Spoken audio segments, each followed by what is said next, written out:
This is our weekly conversation with our guy Eric Dungey as we're getting you ready for Syracuse-Cal, 3 o'clock Eastern tomorrow. Game out of the nooner on the West Coast. And, man, Eric, nutty game last week with Boston College. Like both teams are going up and down the field. Syracuse can't stop the run basically from the get-go. What do you make of that game, it's got to be a tough way to lose, right, if you're a football team, when it's in theory something as simple as stop and runs up the middle? Oh, it's incredibly tough, and it's incredibly frustrating. And the hard part about it is Syracuse had a chance there at the end as well with that onside kick recovery. And then just, a tough penalty that, could really have gone either way. I think Boston College gets that call at home. But, what you're getting with an onside kick, and we shouldn't have been in that position in the first place. It starts with just stopping that run. They were just, when you're able to dominate the run game, you see what's going to happen. And they have another tough task here against Cal next week, actually tomorrow here. It's going to be an early morning game, and as well as they've traveled across the country. They got Javion Thomas, who's popping 6.1 yards a rush. So it's not going to get any easier. And Cal has been a pretty dominant team. I think they're one of the better teams, actually one of the best 5-4 teams in the country. If you look at their most recent losses, NC State by 1, Pitt by 2, Miami by 1 that came down to the wire. They have been in every single game, and then they blew out an Oregon State team, and they beat a Wake Forest team that you never know what you're going to get with them. So as far as the competition, I think Cal was one of those games that I was chalking up for a W when I was doing the preseason, wins and losses. But now that it's kind of the season has progressed, it's become more of a battle and more of a challenge for Syracuse. And not only that, but it's a 6-hour trip across the country. Coming off of a tough loss after they were ran over. So, Syracuse is really got to make sure that they get off the bus and that they're coming out to play. And it's going to really come down to how Syracuse dominates the time of possession here.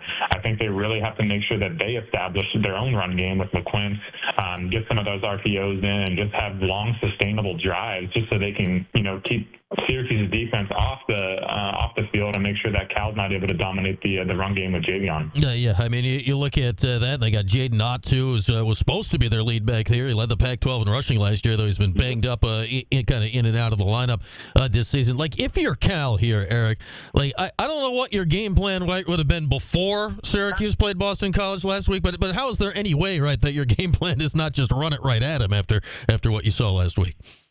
And again, I just vividly remember, our biggest thing was we would go see what team played, our opponent the week before and what worked well for them, and we'd take 1 or 2 plays for them. But if you go back and look at last week's tape against Boston College, every single run play essentially Boston was working for them. They were just dominating the line of scrimmage, and they were getting to the second level so quickly with their backs. So there's no reason that Cal's going to be like, okay, let's impose our will. Let's see what they can do. And they're going to come out the game. I bet you they come out the game, and they're going to try to establish the run. And if the run's not working, well, guess what? Fernando Mendoza, he is a solid quarterback. He puts the ball in the right spot, big, strong guy with a big arm. So I think they got something to fall back on. But you can guarantee that if they're able to run the ball and they're getting the 5-6 yards of carry, they're just going to do that all the way down the field until Syracuse stops them. So, like I said, Syracuse got to put their cleats in the dirt and make sure that they're establishing that line of scrimmage, establish the point of attack, and make sure that Cal does not, try to dominate there from that standpoint. But I think Syracuse offensively just have to get more consistent. Just make sure that we're hitting the right spots. Guys are making the catches. We had a lot of dropped balls, unfortunately, last week, and there were some missed throws as well from Cal, which we have not seen so far this season. So just making sure that we're cleaning up a little, cleaning up the offense, cleaning up the defense. Need a little soap here on offense, on defense, as I guess Coach Brown would say here. Yeah, he's got merch out already too, Eric. You can get a winner's wash a shirt now. That's out there on the market. So why wait around here in this NIL era of getting stuff out there? Well, what do you think it is about this team here? Yeah, they've lost 3 games, but the first 2 losses, you go back to Stanford, and really, I'd say more specifically, you go back to the Pitt game where you got just destroyed, and you have Virginia Tech coming up the next week. They've bounced back really well both times. Do you take anything out of that you can see them maybe applying to this week? I do. I think, they are a team that faces adversity well. But I do think, Virginia Tech was a banged up team. They were on the second, at one point, third string quarterback for a few plays there. And I think, offensively it would have looked great, but just really have to make sure that we start the game off strong. I think if Cal is able to just run the ball and just control the time of possession and have these 5-6 minute drives, it's going to be a long day for Syracuse, and it's going to be a very quick game as well. I think the Syracuse team has, they've been up and down so far this season, but like you said, they have battled back and they found a way to win for the most part. Granted with the Pitt and with the Boston College, that onside kick was really breaking my heart because if they got that, they would have gone down and had a miraculous touchdown. You just felt it. You felt it in the stadium there, and it's unfortunately a penalty came down to it. But you can't let the rest decide a game, so you have to make sure you're putting yourself in a position, that you're in control. I always was by the mantra, control what you can control, and that comes with just playing clean football, knowing your task, not trying to do anything else, and not making those mental mistakes that put yourself behind the chains. Yeah, talking to Kyle McCord earlier this week, Eric, that's the thought. Like, you're watching that onside kick, right? Before you see the flag, he's like, I'm going out to the field to win the game right now. That's got to be a wild range of emotions there in about 15 seconds on that sideline. Oh, yeah, definitely a wide range of emotions. And then you're like, what is happening? What is this flag? What is going on? You see the replay. You're like, oh, come on. They're going to call that at this moment.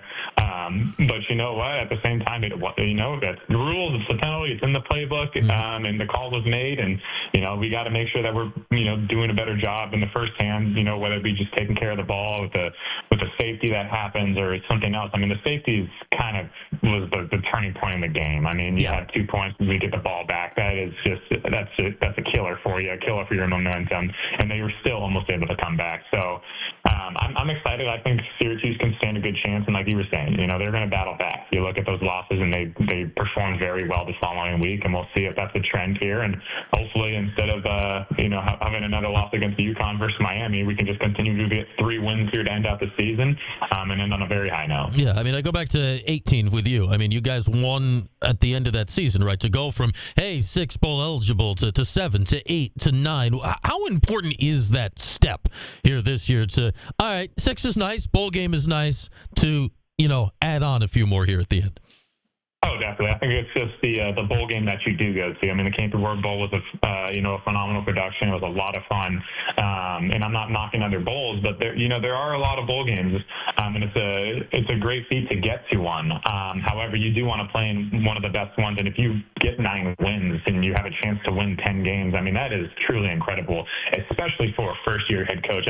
What Coach Brown has done already getting bowl eligible, and we have 3 games left here, is already great. But just to keep it going and essentially establish yourself and establish that culture for these recruits that are coming in, I think that will be huge for them. And if they can end the season, again, Cal, UConn, Miami, Cal is a very solid team, 5-4. They don't look great, but if you actually go in and you dive into their schedule, you dive into their games, they have played everybody tight, and they are a solid offense and defense and special teams. Like, they are, fully sound. UConn, same way. 7-3. They turn things around, and Miami is Miami. And I think I called it 2 weeks ago, and I said Miami had some cracks, and then they have lost. They haven't looked great all season. They obviously have a high-octane offense. They got one of the best quarterbacks in the country, but there's always something that goes on, and all you need to do is kind of be consistent on the other side of them, and you can beat them. And I think Syracuse has shown they can be consistent. They just need to make sure that they're practicing here against Cal and not overlooking their opponent that they have down in California. Yeah, if they can win a few here, get back to what was the Camping World Bowl, Eric. That's now the Pop-Tarts Bowl, so it's a much more elite sponsor than Camping when